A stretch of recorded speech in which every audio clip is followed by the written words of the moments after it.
Por onde começar, então, o nosso planejamento? A operação por trás da execução, né? A confecção desse planejamento. Já falamos do modelo, né? Eu tenho um modelo que eu tenho que determinar antes de começar isso, lembrando sempre dos 3 caixas e a busca, naturalmente, para estabelecer as metas que contempla ali, né, os indicadores principais.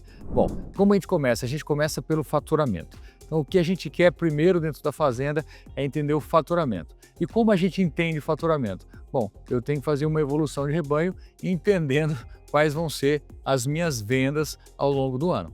Então, a primeira coisa que eu devo fazer dentro de uma fazenda de pecuária para começar o planejamento é justamente entender a evolução de rebanho, desenhar essa evolução de rebanho. E como é desenhar a evolução de rebanho?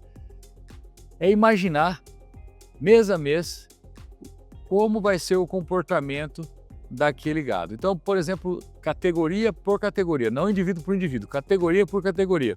Então, vamos pensar aqui numa fazenda de cria. Eu tenho ali, então estou em junho iniciando o meu planejamento. O que eu tenho? Eu já tenho a fertilidade dos animais, já sei quantas cabeças eu tenho, eu sei quantas matrizes estão prenhas e quantas não estão. Então, o que já me possibilita saber, né, com uma previsão, quando eu vou matar aquelas que não emprenharam, né, como eu vou abater aqueles animais ou não, cada fazenda tem o seu sistema, mas normalmente vai ser abatido, e quando aquelas vacas que estão prenhas vão parir.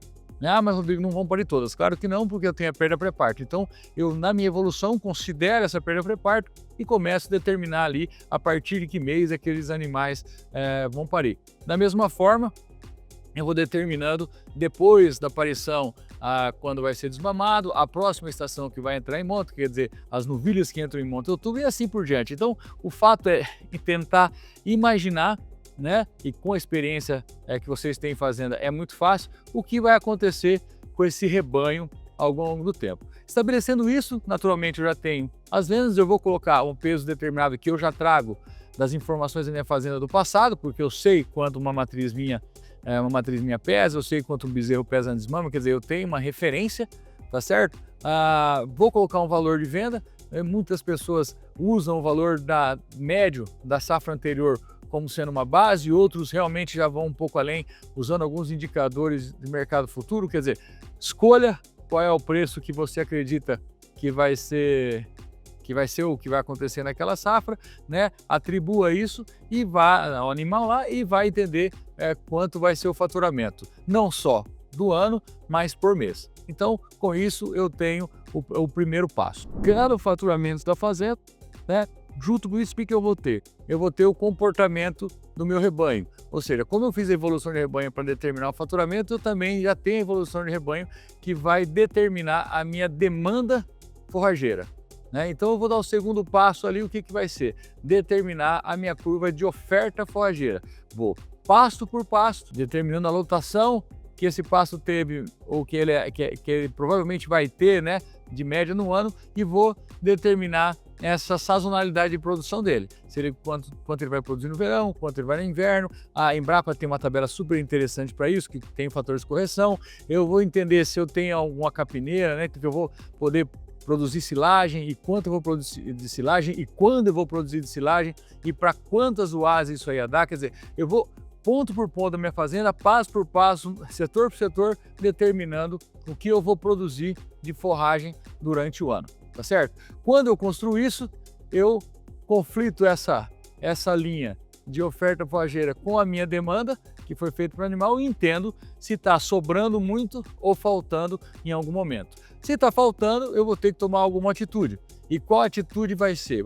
Posso vender o animal antes, posso mudar um sistema aqui do meu rebanho, quer dizer, eu posso mexer com o rebanho, né? Ou eu posso achar uma maneira de produzir ou importar alimento para que eu acerte essa curva que nesse caso está se mostrando não tão boa da oferta e demanda forrageira. Então, eu já começo a tomar algumas ações. E naturalmente, quem toma essas melhores ações, quem nos ajuda muito na lição? Aquele que conhece a fazenda, aquele que conhece de pecuária. Então, eu costumo dizer que o melhor planejamento é feito por quem tem a botina suja de barro, né? Porque nesses momentos essa experiência, o entendimento técnico é determinante. E aí que a gente vê que muitas vezes, que a prova, melhor dizendo, que a técnica ela só vem depois do projeto. que o negócio é soberano em relação ao animal. Por quê? Porque muitas vezes eu vou ter que, por exemplo, suplementar um animal para que ele saia da fazenda num período mais adequado, para que eu diminua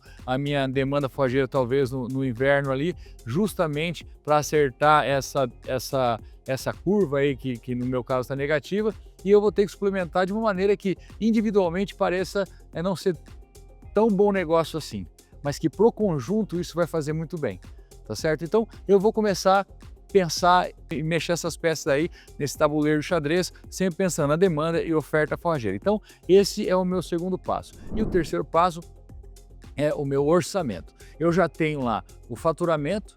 Se eu tenho faturamento e eu já sei o resultado esperado, basta daquele faturamento eu tirar naturalmente o que eu espero de resultado, e eu vou ter qual vai ser o meu orçamento macro, quanto eu posso gastar durante o ano. E aí eu vou partir efetivamente centro de custo por centro de custo, fazendo minhas previsões. Começando por mão de obra, né, que normalmente é mais fácil, está mais na minha mão, né, passando por nutrição, né, sanidade e tudo mais, né. Por quê? Por que essas coisas? Porque mão de obra a gente sabe o que gasta por mês, que chega a nota, nutrição a gente sabe o que gasta, uma referência porque sempre tem a nota, sanidade, apesar de representar muito pouco, né, diferente do que muitas pessoas acham, muito pouco no custo total e tem um reflexo muito grande no resultado final, né, mas no animal, mas é importante porque eu também sei os momentos ali no meu calendário sanitário, está mais fácil de eu fazer, então eu vou fazendo essas previsões. Os custos indiretos, que muitas vezes são difíceis, por exemplo, administração, esse tipo de coisa, eu uso a referência do passado, ou se eu não tenho essa referência do passado e não consigo encontrar os itens, eu vou pegar uma referência no benchmark, no parque de máquinas, então tentar olhar para as minhas máquinas e entender qual é o trabalho delas durante o ano, se tem reforma de passo, se não tem reforma de passo, quer dizer, entender como elas vão trabalhar e principalmente olhar para grandes manutenções e investimento. Então, quando eu paro e olho para grandes manutenções e investimento, eu tiro ali uma informação importante. Então, se eu vou ter que reformar um passo porque eu preciso aumentar minha rotação ou estou com uma dificuldade, eu sei quanto eu vou gastar ali, vou ter que orçar isso. Se eu tenho que fazer cerca ou se eu tenho que reformar cerca, se eu tenho que reformar um curral, grandes manutenções e investimentos devem ser tratados com muita seriedade, porque além de fornecer a informação do que eu vou gastar e quando eu vou gastar, ele vai ser a base para o nosso cronograma operacional, né? Para que eu possa monitorar isso muito bem. Então, feito isso, criado essa linha do fluxo de caixa, que tem a receita e a despesa mensal e naturalmente o saldo acumulado, né? Mês a mês, o que é o saldo acumulado? É o saldo que acumula do mês anterior para o mês seguinte. Então vamos supor que no mês de janeiro eu tive uma diferença de caixa ali, eu recebi 100 mil reais e gastei 200, então eu teria menos 100. Mas por que eu estou com uma conta no banco lá com 400? Porque eu trazia 300 positivo do mês de dezembro. Então, um saldo acumulado seria lá maior, né, do que aqueles 100 mil. E assim por diante, sendo somatória do mês com aquilo que ele traz do mês anterior. Então, o saldo acumulado é muito importante, por quê? Porque o mês pode ficar negativo, mas o saldo acumulado não pode ficar negativo, né? Então, eu preciso entender isso, porque se o saldo acumulado estiver negativo, eu vou ter que fazer o quê?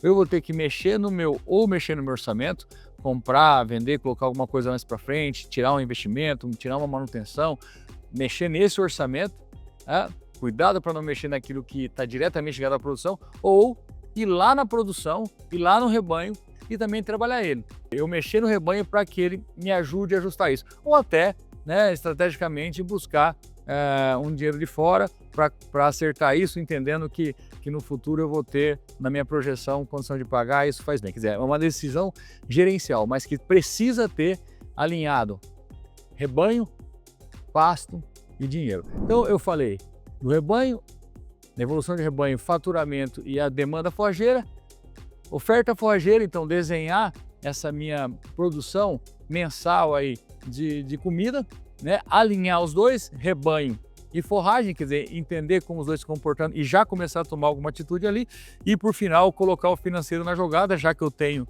o faturamento desenhado pelo rebanho, eu já sei quanto eu preciso de resultado, então eu vou ter ali o meu orçamento total e vou fazer então todo o orçamento centro de custo, lembrando que é mais fácil colocar primeiro aquilo que a gente recebe, nota, que é mão de obra, nutrição, sanidade, assim por diante, investimento e grandes manutenções. Porque além da demanda de dinheiro, né, eu gastar e saber quando eu vou fazer isso, tem as janelas próprias e tudo mais, eu vou também saber, vai ser a base, melhor dizendo, para todo o meu cronograma de operação que eu vou ter que monitorar durante a safra.